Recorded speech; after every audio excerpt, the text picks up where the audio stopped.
IDream media సగర్వంగా సగౌరవంగా సమర్పిస్తోంది silver screen legends. నటులు బాబు మోహన్ గారిని మనం ఎన్నో సందర్భాల్లో కలిసి ఉంటాం. కానీ ఆయన హృదయం ఎంత పెద్దదంటే అందులో దాగున్న విశేషాలు, విషయాలు బోలెడన్ని. కేవలం నటులుగా మాత్రమే కాకుండా ఒక గొప్ప వ్యక్తిగా, గొప్ప నాయకుడిగా, రాష్ట్రానికి మాజీ మంత్రిగా ఎన్నో సేవలు అందిస్తూ ప్రజలతోనే ఆయన జీవితం అంతా కొనసాగింది. అండ్ ఇప్పుడు గత 5, 6 నెలలుగా ఎక్కువగా కనిపించట్లేదు. మరి పొలిటికల్‌గా యాక్టివ్‌గా ఉన్నారా? లేదా? ఆయన నటనా ప్రయాణంలో జ్ఞాపకాలు ఏ విధంగా ఆయన్నెప్పుడు అలా వచ్చి తట్టి లేపుతుంటాయి? ఈ విషయాలన్నీ తెలుసుకుందాం ఇవాళ.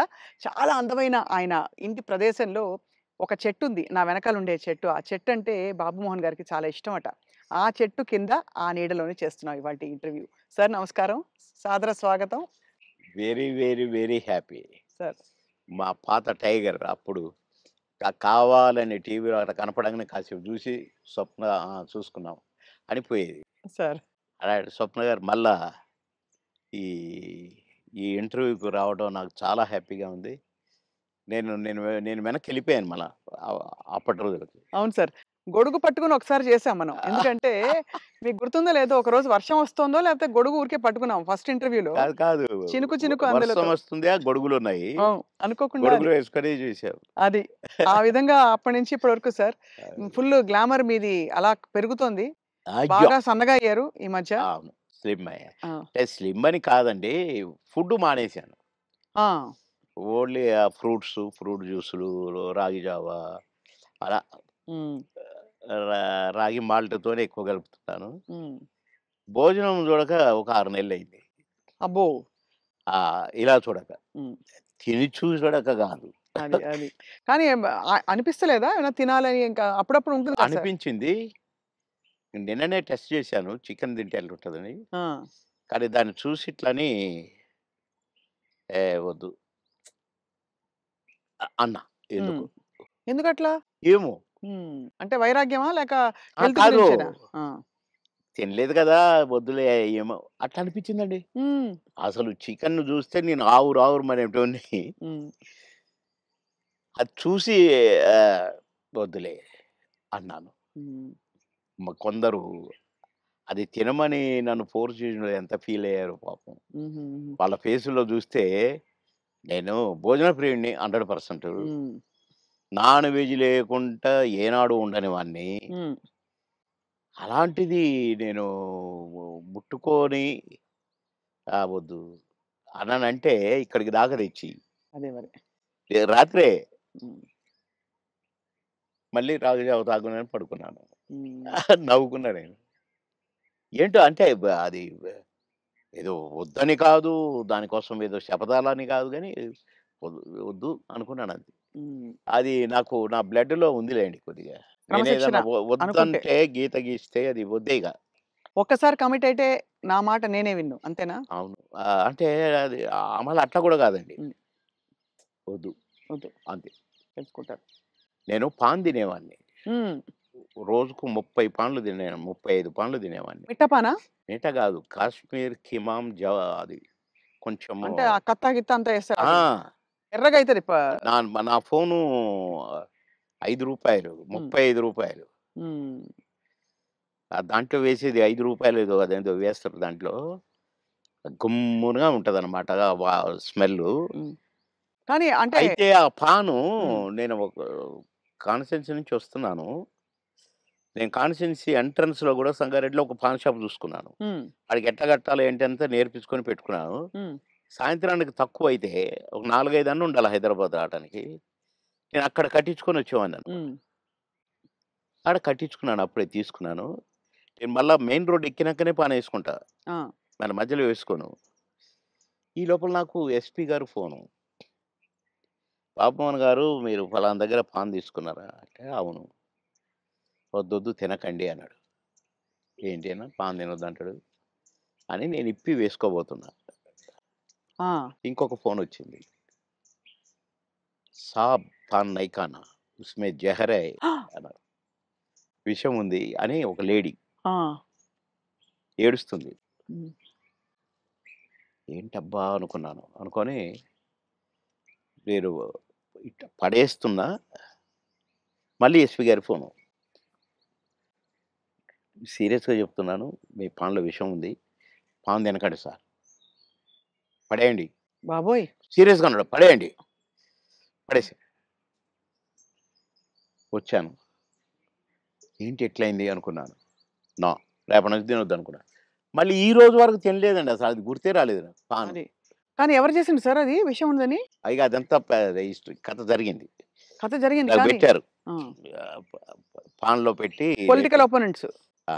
అంతేనా? అవును. ఓయమ్మో! ఇది చాలా పెద్ద ఎంత ప్రమాదం తప్పిపోయింది మీకు. చాలా. భగవంతుడి దయ. అంతే. దాన్ని ఎంతమని చేసింది ఆయనే. ఆ! పాను తినకరా ఇంకా కొంచెం పనుందన్నది ఆయనే మరి. సో 2 స్వామి కార్యం అయింది మిమ్మల్ని కాపాడాలని. మీ స్వకార్యం అలవాటు మానేయాలని 2 అయింది. అప్పటినుంచి నేను మానేసా. అది. మానేసినంక తినమన్నాడు. తిననన్నా. హ్మ్. ఇక అదంతా అట్లా గమ్మత్తుగా అంటే ఏదన్నా వద్దనుకుంటే మీరు మానేసుకోగలుగుతారు. నేను పెద్దగా దాని గురించి పట్టించుకోను ఇక. హ్మ్. హ్మ్. చాలా అంటే సినిమా పరిశ్రమలో ఎంతైనా మీకు బావుండింది గదా! లైఫ్ మంచిగా. అందరూ గౌరవించారు. అందరూ ప్రేమించారు. అందరూ అది గ్రేట్. ఫాన్స్ మీకు. అందరూ ప్రేమించారు. హ్మ్. అందరూ గౌరవించారు. కుట్రలెప్పుడు లేవు గదా సార్ సినిమాలో? కుట్రలెప్పుడు లేవు గానీ ఈర్ష్యలొచ్చినాయి. అవును. ఈడు మన కళ్ళ ముందే వచ్చి ఎళ్ళిపోతున్నాడని ఒక్కళ్ళిద్దరికి. హ్మ్. వాళ్ళు గూడా మళ్ళా కాంప్రమైజ్ అయ్యి సారీలు జెప్పి, మళ్ళా గుంపులో గలిసి, మళ్ళా మేమంతా కలిసి చేశాం. హ్మ్. కానీ అది గూడా జూసిన. ఆ టేస్ట్ గూడా. అవును. అంటే ఈర్ష్య. బాబు మోహన్‌తో జేయొద్దు. బాబు మోహను అసలు రోజు రోజుకి ఎదుగుతున్నాడు. వాడిని డౌన్ జేయాలి. హ్మ్. అనేవి గూడా వచ్చినాయి. హ్మ్. ఇండస్ట్రీలో మీకు గాడ్ ఫాదర్ అంటే ఎవరు సార్? దాసరి గారా? కో కోడి రామకృష్ణ గారా? ఎట్లా సార్? అంటే మీకు బాగా మీ ప్రతిభని నన్ను గుర్తించిన వాళ్ళు. నన్ను రోడ్డు మీద పోయేటోడిని పిలిచి, వేషం ఇచ్చి, సూపరని నన్ను నటుడిని జేసిన ఆయన కోడి రామకృష్ణ గారు. హ్మ్. కోడి రామకృష్ణ గారిని డైరెక్షన్ జేసిన ఆయన మా తాతగారు దాసరి గారు. హ్మ్. కనుక మరి నాకు లైఫ్ ఈ 'అంకుశం' లాంటి పిక్చర్ అవును. 'అంకుశం' రిలీజ్ అయిన వారం రోజుల్లో 10 సినిమాల్లో బుక్ అయ్యాను. అబ్బబ్బబ్బా! దాసరి గారి సినిమాకే డేట్లు లేని పొజిషను. పోయి సారీ జెప్పి, "సార్ ఖాళీ లేదు సార్." "అదేంట్రా? నాకు, నా సినిమాకు డేట్లు ఇవ్వంటావా? అట్లా అనకూడదు. నువ్వు అడ్జస్ట్ చెయ్యి. ఇట్లా జెయ్యి, అట్లా జెయ్యి" అని డేట్లు ఎట్లా అడ్జస్ట్ చేసుకొని ఇవ్వాలనేది నేర్పిర్రు దాసరి గారు. కనుక ఫస్ట్ పిక్చర్ 'ఆహుతి', సెకండ్ పిక్చర్ 'అంకుశం'. 'అంకుశంతో' పాటు కాబట్టి కోడి రామకృష్ణ గారే గురువు. హ్మ్. మీరే ఒక సందర్భంలో చెప్పారు. ఆయన మీరు ఆ టైంలో కూడా చాలా హెల్త్ కాన్షియస్‌గా ఉన్నారు 'దేవుళ్ళు' సినిమా అప్పుడు.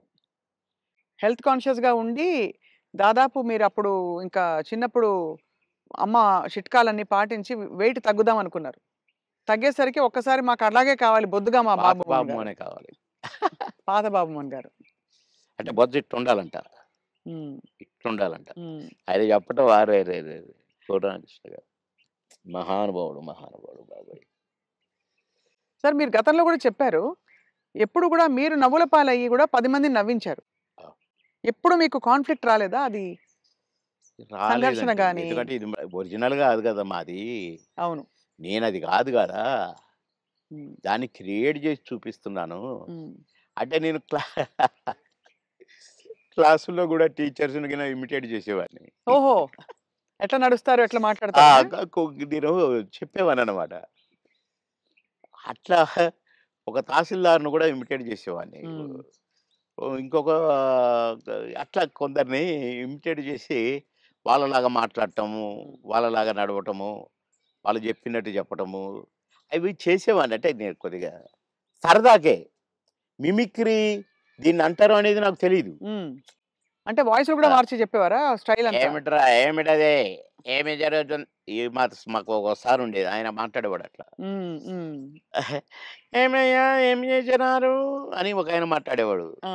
అంటే ఊరికే సరదాకు ఈ సరదా సరదా పోయి క్లాసుల్లో టీచర్లు హ్మ్. "ఒరేయ్ బాబు మోహన్ ఒక 2 నిమిషాలు కాసేపు నవ్వించు అందరిని. నీ నీ జోక్‌లో అందరిని మాట్లాడతావు గదా! ఆయనలాగా ఈయనలాగా హ్మ్. నవ్వించంటే" నేను ఒక 5 నిమిషాలు ఏదైనా జోక్ అంటే పక్కపక్క నవ్వి అప్పుడు పాఠం మొదలుపెట్టేవాళ్ళు. హ్మ్. క్లాస్ మొదలయ్యేది. అట్లా సరదాగా చేసేవాడిని గానీ, నేను ఆర్టిస్ట్‌నయితాను. అని ఎప్పుడు అనుకోలే. ఆర్టిస్ట్‌ని అయినంక నేను ఏదో చేయాల్సొస్తది. ఇప్పుడే హ్మ్. సరే ఇప్పుడైతే కొద్దిగా అలవాటయిపోయిందనుకోండి. 'మోహన్ బాబు' గారు ఎట్లా అంటాడు, మమ్మల్ని ఎట్లా అంటే ఆయన ఆయన ఎలా అంటారు సార్ ఆయన? ఏమయ్యా బాబు మోహన్, చాలా బలిసిందయ్యా నీకు, రావయ్యా. హ్మ్. అట్లా అంద అక్కినేని గారు హ్మ్. నన్నెప్పుడు అందగాడనే పిలిచేది. హ్మ్. బాబు మోహన్ అని పిలిచేవాడు కాదు. అందగాడు. అంద అందగాడ కమాన్, ఏమిటి కొత్త న్యూస్ అబ్బో! అనేవాడు. బ్యూటిఫుల్. ఇక నేను చెప్తా ఉంటే నవ్వేవాడు. సార్ మీ కొలీగ్స్ అంటే కామెడీ ట్రాక్‌లో ఉండేవాళ్ళు. ఎవరు మీకు బాగా దగ్గర? అప్పుడు మీరు తొందరగా పైకొచ్చేసారు కదా! అందరూ బాగానే ఉన్నారండి. అందరితో బాగున్నాను. కోటగారి దగ్గరతోనే కదా స్టార్ట్ అయింది హ్మ్. కాంబినేషను ఇది. తమిళ్‌లో సెంధిల్ గౌండమణి అని ఉండేవాళ్ళు. హ్మ్. వాళ్ళ వాళ్ళ పెయిర్ అక్కడ బాగా ఫేమస్. హ్మ్. తర్వాత పెయిరు మాది తయారైంది 'కోట బాబుమోహన్.' హ్మ్. అన్నీ ఆ సినిమాలు 'మామగారు' అవును. అవును. అవన్నీ. అవును. అవును. అవన్నీ తమిళ్‌లో హిట్లయిన సినిమాలే. వాళ్ళని మేము డామినేట్ చేసి ఎక్కడికెళ్ళిపోయాం మా జంట. వాళ్ళయ్యే చేసేది. వాళ్ళకే డబ్బింగ్ చెప్పేది మళ్ళా ఆడ మేము. హ్మ్. అట్లా వాళ్ళకంటే బాగా చెప్తుండ్రనేది వచ్చింది మాకు. రైట్. అట్లా 'కోట నేను' కాంబినేషన్ బాగా సక్సెస్ అయినాయి చాలా. 'కోట నేను' 'బ్రహ్మానందం' మా ముగ్గురం ఉంటే కూడా సక్సెస్ అయినాయి. హ్మ్. మళ్ళా 'బ్రహ్మానందం' 'బాబుమోహన్' చాలా సక్సెస్ అయినాయి. ఇప్పుడు 'పెదరాయుడు' ఉంది. హ్మ్. సినిమా అంతా ఒక ఎత్తు, మా కామెడీ ఒక ఎత్తు. నా కొడుకు అవును. 'బ్రహ్మానందం', మై సన్, అదిగో మీ పిన్ని అయన్నీ అంటాను. హ్మ్. ఓకే. అట్లా ఆ ట్రాక్ 'పెదరాయుడులో' కూడా బాగా సూపర్ హిట్. అవును. పౌడ 'బ్రహ్మానందం' బాబుమోహన్. అట్లా ఇంకా చాలా ఉన్నాయి. 'వంశానికొక్కడు', నా కొడుకుగా, మేమిద్దరం ఫ్రెండ్స్‌గా, 'మావి చిగురులేమో' ఫ్రెండ్సు, ఆ భార్యని నేను లవ్ చేయటం. ఈ ట్రాకులన్నీ కూడా బాగా పేలిన ట్రాకులు. అవును. అంటే ఈ జంట సక్సెస్ అయింది. ఆ జంట సక్సెస్ అయింది. మళ్ళా ముగ్గురి జంట సక్సెస్ అయింది. అవును. కరెక్ట్. అంటే